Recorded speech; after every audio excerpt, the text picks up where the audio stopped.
আসলে আমরা 54 বছর আগে বাংলাদেশ স্বাধীন করেছিলাম এই দিনেই। তো সেটা অনেক প্রত্যাশা নিয়ে বাংলাদেশ শোষণমুক্ত সমাজ, বৈষম্যহীন সমাজ, নিপীড়ন নির্যাতন থাকবে না তেমন সমাজ চেয়েছিলাম এবং গণতন্ত্র হবে, কাপড় স্বাধীনতা হবে, সেটা আমরা পাইনি।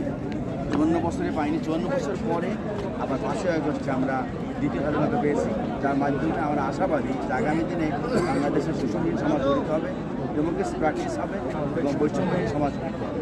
কারণ আমরা এই আশায় এই 15 বছরের শরীর শাসন থেকে মুক্তি পেয়েছি। 16 ডিসেম্বরে আজকে দেখুন সব দল কিন্তু সেই শক্তি যারা এই 5ই আগস্টে বাংলাদেশ দ্বিতীয়বার বিজয়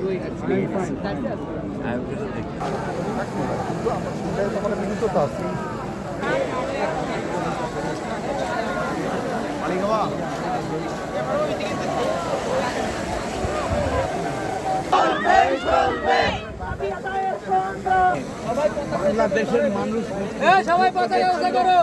এবং এদের মধ্যে একটা ব্যাপক অংশ জীবন দিয়েছিল। দুর্ভাগ্য সেই আকাঙ্ক্ষা পূরণ হয় নাই। বাংলাদেশের 28 লক্ষ কোটি টাকা বিদেশে পাচার হয়ে আছে, আর আমার দেশে 42 লক্ষ গার্মেন্টস শ্রমিকের রেশন দেওয়ার টাকা নাই। এইটা আমরা মানতে পারি না। বাংলাদেশের গার্মেন্টস শ্রমিকদের রেশনিং এর বন্দোবস্ত হোক। যে সকল গার্মেন্টস কারখানা বন্ধ আছে, 26টি পাটকল বন্ধ আছে, 73টি সুতাবস্ত্র কল বন্ধ আছে, 13টি চিনি কল বন্ধ আছে, সমস্ত কলকারখানা চালু হোক এবং বাংলাদেশ বেকারত্বের অভিশাপ থেকে মুক্তি পাক, শ্রমিকরা ভালোভাবে জীবনযাপন করুক। এটাই হচ্ছে আমাদের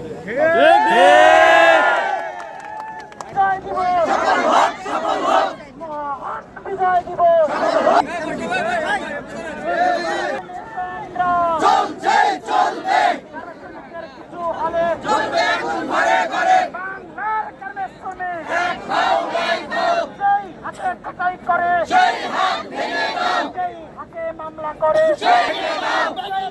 নিবেদন করে হাতে প্রাকৃত করে